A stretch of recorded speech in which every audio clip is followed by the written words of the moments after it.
తమిళనాడు రాష్ట్ర 13వ ముఖ్యమంత్రిగా C Joseph Vijay అనే నేను ఈ రోజుతో పూర్తి అయిపోయింది.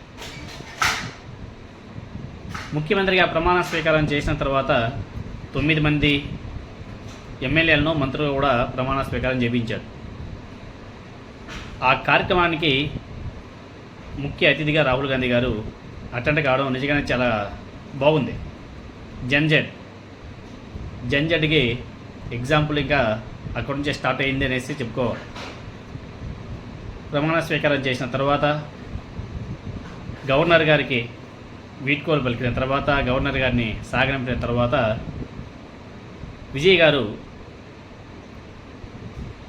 3 కీలక అంశాలను ప్రస్తావిస్తూ వాటి మీద సంతకం కూడా చేశారు.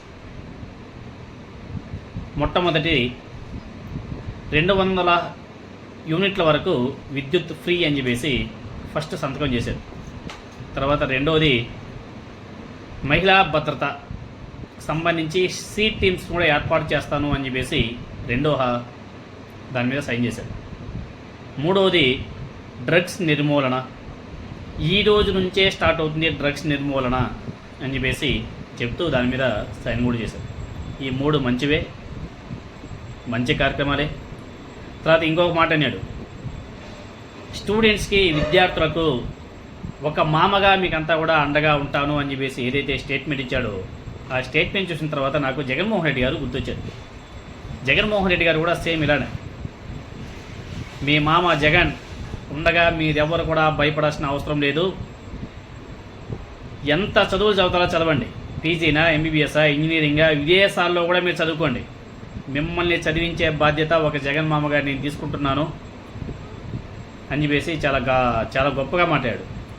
జగన్మోహన్ రెడ్డి గారు ఏదైతే మాట్లాడతాడో, ఏదైతే చెప్పాడో సేమ్ అలానే విజయ్ గారి స్పీచ్ కూడా ఆల్మోస్ట్ అలానే ఉంది. చదువుకునే విద్యార్థులకు ఎవరికి కూడా ఇబ్బంది లేకుండా ఒక మామగా మీకంతా కూడా అండగా ఉంటాను అని చెప్పేసి విజయ్ గారు ఒక స్టేట్మెంట్ ఇచ్చారు. చాలా అద్భుతం అనిపించింది. అదేవిధంగా ఇంకా అనేక అంశాలను ప్రస్తావించాడు. పవర్ సెంటర్ ఓన్లీ నాదే అని చెప్పేసి కూడా మాట్లాడాడు. తర్వాత ఈయనకు మద్దతుగా నిలిచినటువంటి కాంగ్రెస్ పార్టీ, సిపిఐ, సిపిఎం, మిగతా పార్టీలు ఏవైతే ఉన్నాయో ఆ పార్టీలకన్నింటి కూడా కృతజ్ఞతలు చెప్పడం జరిగింది. తర్వాత ఇంకో మాట అన్నాడు, మంచి మాటే, రాష్ట్రం యొక్క అప్పులు ఆల్మోస్ట్ 10 లక్షల కోట్లు ఉంది యాజ్ అండ్ డేట్. సో దీని మీద ఒక శ్వేతపత్రం కూడా రిలీజ్ చేస్తాను,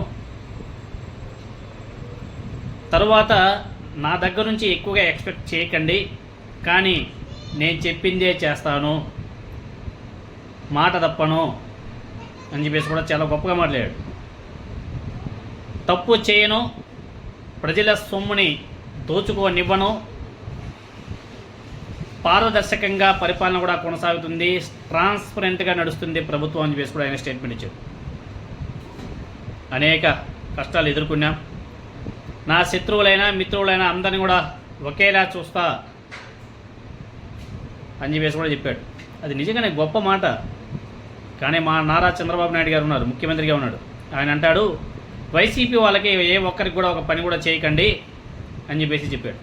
అది చంద్రబాబు నాయుడు గారి యొక్క తీరు. విజయ్ గారు శత్రువుల్ని మిత్రుల్ని అందరిని కూడా కలుపుకొని ముందుకు వెళ్తాను అని చెప్పేసి చెప్పడం నిజంగానే చాలా గొప్పగా అనిపించింది. తర్వాత కులాల మతాలకు అతీతంగా లౌకికత్వంతో ముందుకు వెళ్తాం, హిందూ ముస్లిం క్రిస్టియన్ తేడా లేకుండా, ఈ తమిళనాడులో అటువంటి రాజకీయం లేకుండా ముందుకు వెళ్తామని చెప్పేసి కూడా చాలా గొప్పగా, చాలా గర్వంగా మాట్లాడడం జరిగింది. సో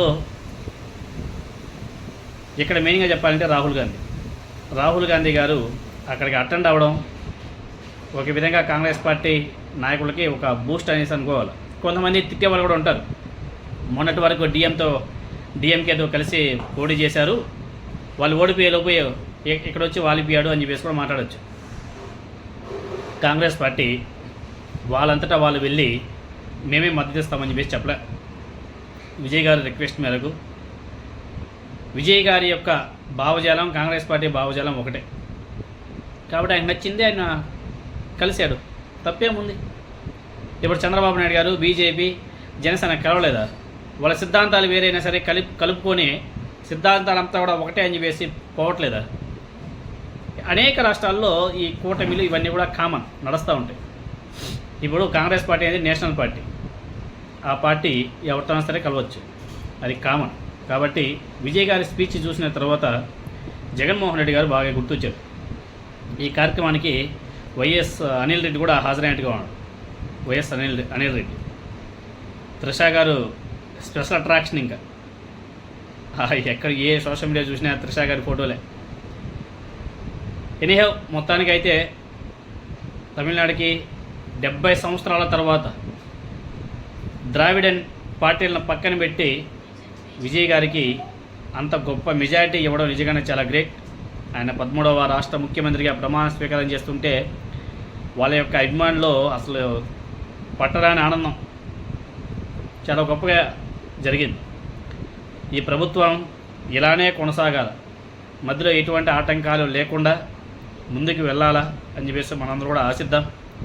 ముందు రాజకీయాలు ఎలా ఉంటాయో చూడాలి తమిళనాడులో.